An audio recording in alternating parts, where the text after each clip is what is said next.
Joining us now, we have NBC News business correspondent Brian Chung. We have Bloomberg News anchor and correspondent David Gura and chief Washington correspondent for Puck, Leanne Caldwell. Very good to have all three of you here. So we're going to talk first about the negotiations, Brian. Let's talk about what does it mean when Trump says he's going to make the same demand of the EU that he did of China. I mean, what does that even mean? Yeah, well, let's first take a step back and acknowledge that basically what we're talking about here is, again, continuing conversations with the European Union following his threat at the end of last week that he was going to raise the tariffs on the European Union, which, again, is a block of countries, I want to point out, that adds another layer of complexity to these negotiations. But he would raise that rate to 50%. Right. Then over the weekend, we heard that was actually going to get pushed back from implementation of the first week of June to July 9th. And now we're hearing from the president that he appears to be satisfied, at least with the conversation, according to his Truth Social post. But to your question about what he's demanding from here, he said, quote, this is something that he wants the same demands out of China.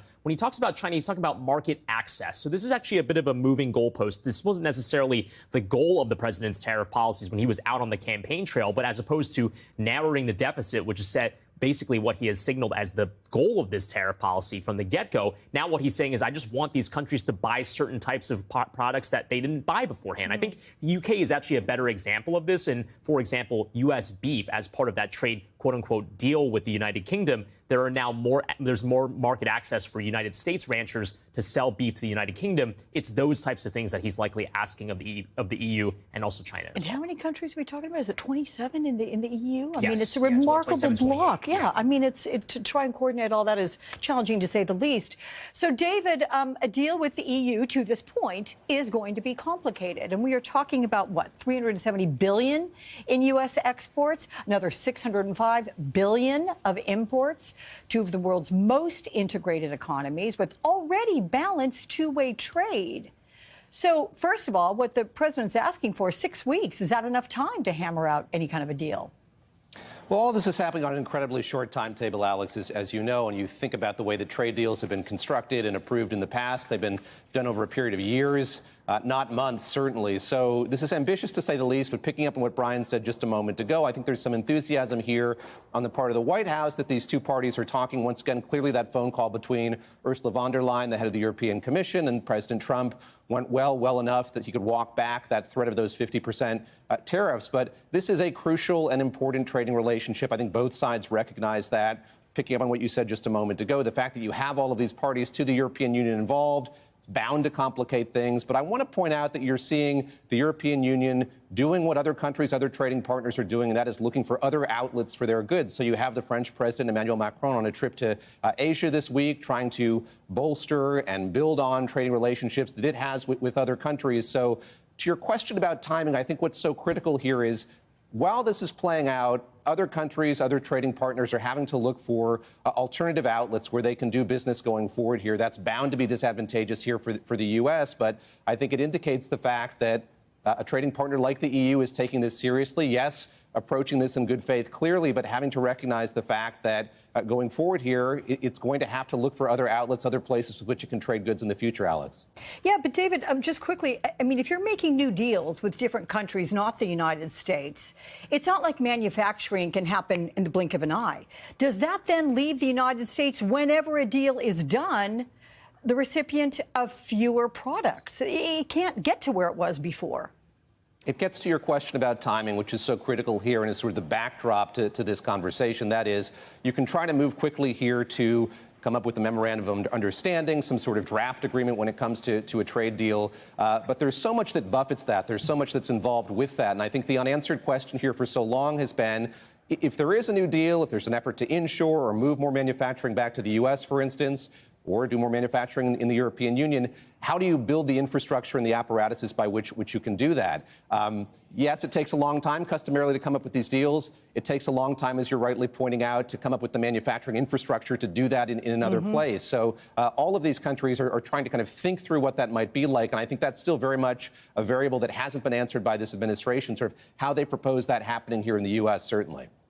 So then, Leanne, is it possible with the EU that these talks are going to take too long? It will push past July 9, and then what? Trump makes good on his 50% tariff threat?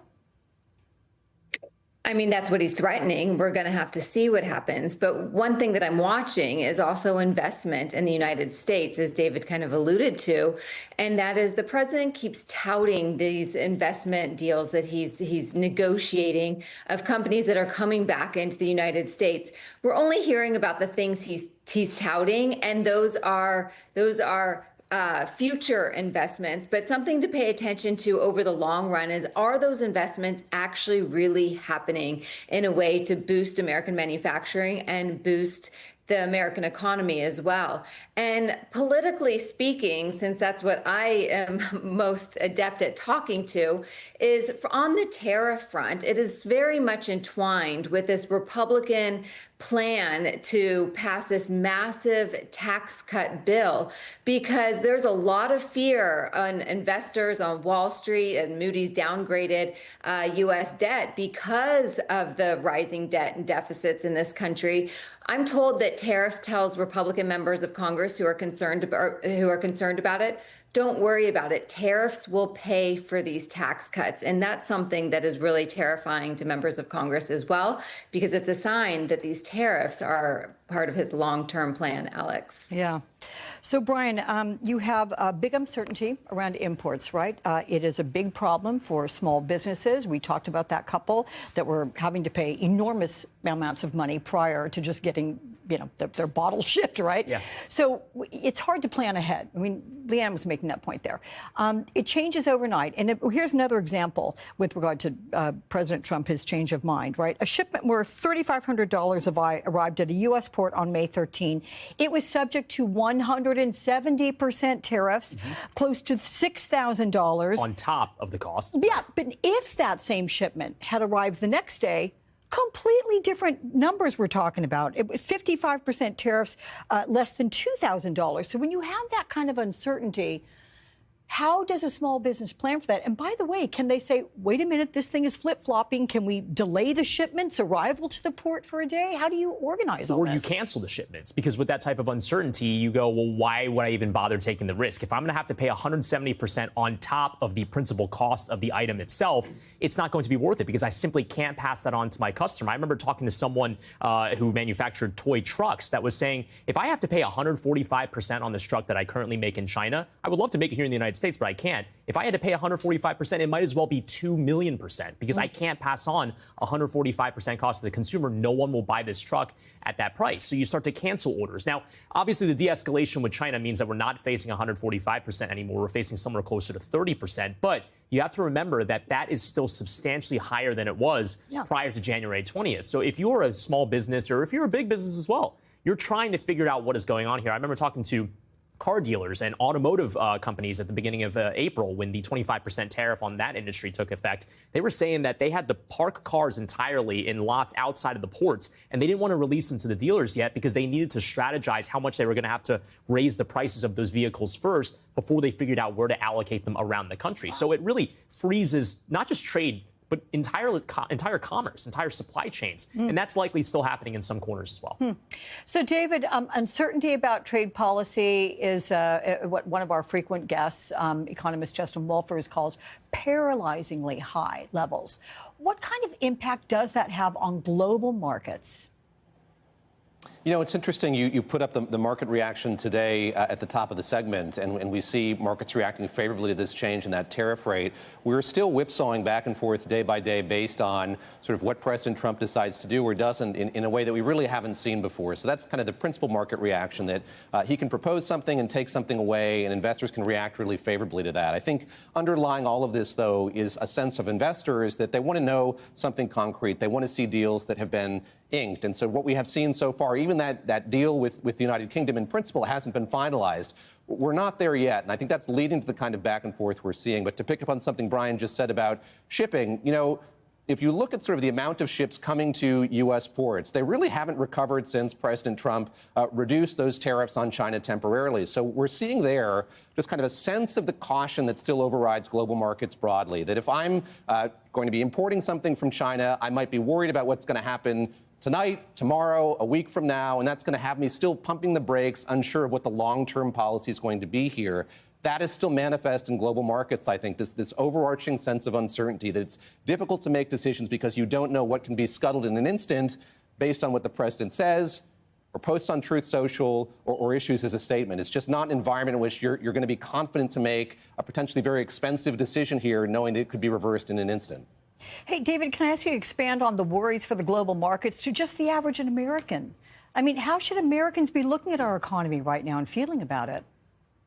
I think that still, if you look at the sentiment data, there's a sense of anxiety about where all of this is headed. And so we look at the harder data, which is backward looking, and there are still signs that inflation is doing all right, that the growth is doing all right. But looming large is what could happen here. And that's really weighing on consumers and on businesses as well. And I think that that's something that a lot of people are paying very close attention to, when there's going to be this point at which that sentiment data marries with the hard data, and that's going to have a really profound effect. I mean, you look at what we've heard from major companies here over these last few weeks. We're in earnings seasons, a time during which companies are telling investors how they're performing and how they think that they're going to do here as the year continues.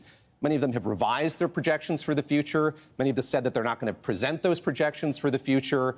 And to a T, they're all citing the uncertainty of tariffs as a reason for doing all of that. We've seen some manufacturers say that companies say they're not going to pass those costs on to consumers for as long as they can. But when push comes to shove, there's bound to be a moment at which they have to make that very hard decision, that if costs are going up for materials and for goods, someone has to pay for it. Yep. And in all likelihood, it's going to be consumers who will.